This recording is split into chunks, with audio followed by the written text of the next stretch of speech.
Morning. It's Thursday, May 13th, and I want you to watch this speech that Liz Cheney gave the other day to a virtually empty congressional hall. I want you to listen carefully to the things that she said. After you've heard Liz speak, I'll give you my thoughts. Tonight, I rise to discuss freedom and our constitutional duty to protect it. God has blessed America, Mr. Speaker, but our freedom only survives if we protect it, if we honor our oath taken before God in this chamber to support and defend the Constitution, if we recognize threats to freedom when they arise. Today, we face a threat America has never seen before. A former president who provoked a violent attack on this Capitol in an effort to steal the election has resumed his aggressive effort to convince Americans that the election was stolen from him. He risks inciting further violence. Millions of Americans have been misled by the former president. They have heard only his words, but not the truth, as he continues to undermine our democratic process, sowing seeds of doubt about whether democracy really works at all. I am a conservative Republican, and the most conservative of conservative principles is reverence for the rule of law. The Electoral College has voted. More than 60 state and federal courts, including multiple judges the former president appointed, have rejected his claims. The Trump Department of Justice investigated the former president's claims of widespread fraud and found no evidence to support them. The election is over. That is the rule of law. That is our constitutional process. Those who refuse to accept the rulings of our courts are at war with the Constitution. Our duty is clear. Every one of us who has sworn the oath must act to prevent the unraveling of our democracy. This is not about policy. This is not about partisanship. This is about our duty as Americans. Remaining silent and ignoring the lie emboldens the liar. I will not participate in that. I will not sit back and watch in silence while others lead our party down a path that abandons the rule of law and joins the former president's crusade to undermine our democracy. We must speak the truth. Our election was not stolen, and America has not failed. Ultimately, Mr. Speaker, this is at the heart of what our oath requires, that we love our country more, that we love her so much that we will stand above politics to defend her, that we will do everything in our power to protect our Constitution and our freedom that has been paid for by the blood of so many. We must love America so much that we will never yield in her defense. That is our duty. Thank you. That was Liz Cheney's speech, minus about 3 minutes where she spoke of her experiences with persons who had lived in a totalitarian state. And in my mind, there was no reason to repeat those stories.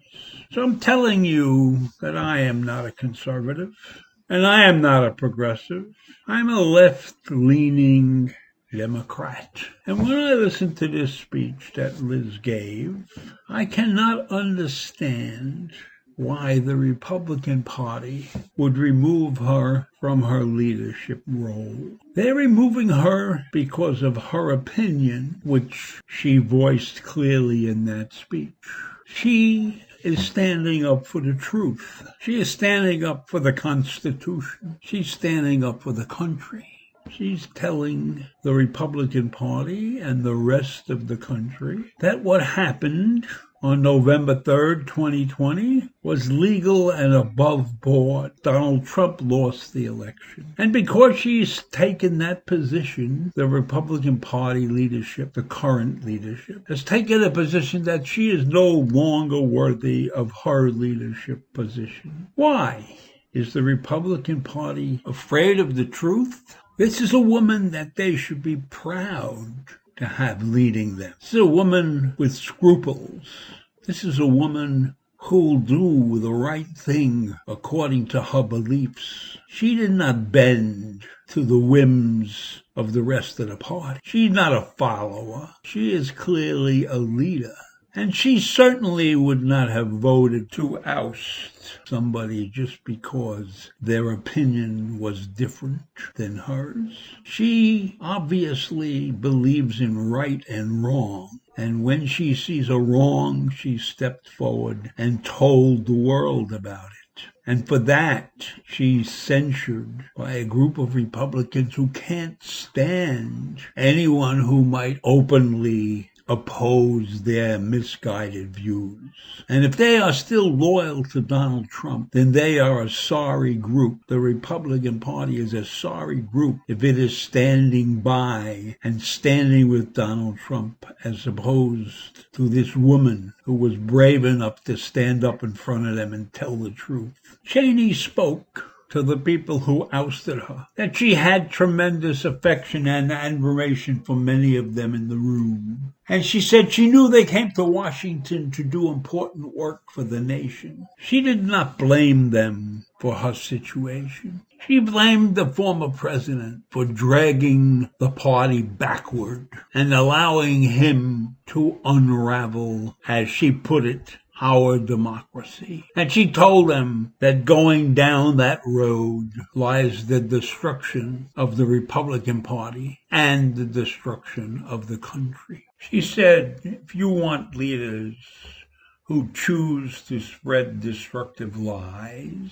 I'm not your person. You have plenty of others to choose from. That will be their legacy, she said. So she threw out the gauntlet and told the Republicans exactly where she stands in her speech and in the talking to them at the conference. And when I see that, I have to applaud her. And if it was me, I would never let a person of that ilk get away. She deserved to be a leader in that party. Because in my view, this country is made up of many different personality types, many different views on the world. And we in the United States of America should be willing to share those views with each other and decide on right and wrong between ourselves and not throw people under the bus because they disagree with us.